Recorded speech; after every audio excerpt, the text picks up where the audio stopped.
Hello everyone, আজকে আমরা চলে গিয়েছিলাম বারাসাত ঠাকুর দেখতে। আর ট্রেনে উঠে এতটাই ভিড় ছিল যে আমি কোনো ভিডিওই করতে পারিনি। আর এখানে আমি আর বোন একটু ঢং করছিলাম, আর তারপরে শুরু হয়ে গেল আমাদের প্যান্ডেল আর ঠাকুর দেখা। প্রথমে চলে এসেছিলাম বিদ্রোহী ক্লাবে।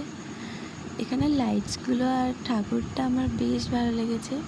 এখানে প্রতিমাটা বেশ ইউনিক ছিল, আমার ভীষণই ভালো লেগেছে। আর এখান থেকে বার হয়ে একটু গোলা খেয়ে নিয়েছিলাম, গোলা আমার ভীষণ ভালো লাগে। আর তারপরেই চলে এসেছিলাম শতদল ক্লাবে। এখানেও বেশ ভালোই থিম করেছে, এখানে আমার বেশ ভালো লেগেছে। তোমাদের কার কার ভালো লেগেছে অবশ্যই কমেন্ট করে জানাবে।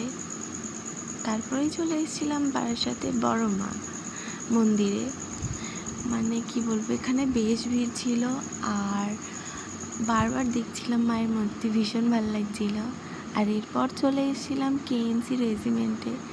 এখানে মানে লাইটসগুলো এত ভালো ছিল কি বলবো, চারপাশটা একদম আলো আলো হয়েছিল, ভীষণ ভালো লাগছিল। আর এর মধ্যে একটু তাড়াহুড়ো করছিলাম, যেহেতু লাস্ট ট্রেনে বাড়ি আসতে হতো, সেই জন্য একটু তাড়াহুড়ো করে ঠাকুর দেখছিলাম।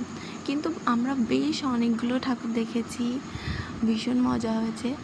আর কেএনসি রেজিমেন্টের প্যান্ডেলটা আমার বেশ মোটামুটি ভালোই লেগেছে।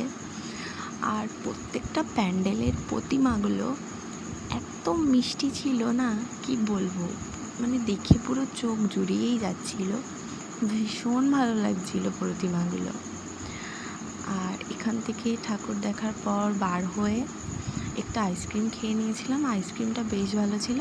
আর বোন একটা চশমা কিনেছিল, তাই একটু পরে একটু ঢং করছিল, ওকে বেশ ভালো লাগছিল। আর লাস্ট আমরা এই প্যান্ডেলটা দেখে, এই প্যান্ডেলের প্রতিমাটাও আমার বেশ ভালো লাগছিল, সব প্রতিমাগুলোই বেশ ভালো ছিল। লাস্টে একটু মোমো খেয়েছিলাম আমি, আর মা খেয়েছিল একটু ঘুগনি। তোমরা কে কে বারাসাত ঠাকুর দেখতে গিয়েছো অবশ্যই জানাবে। ব্যাস এইটুকুই।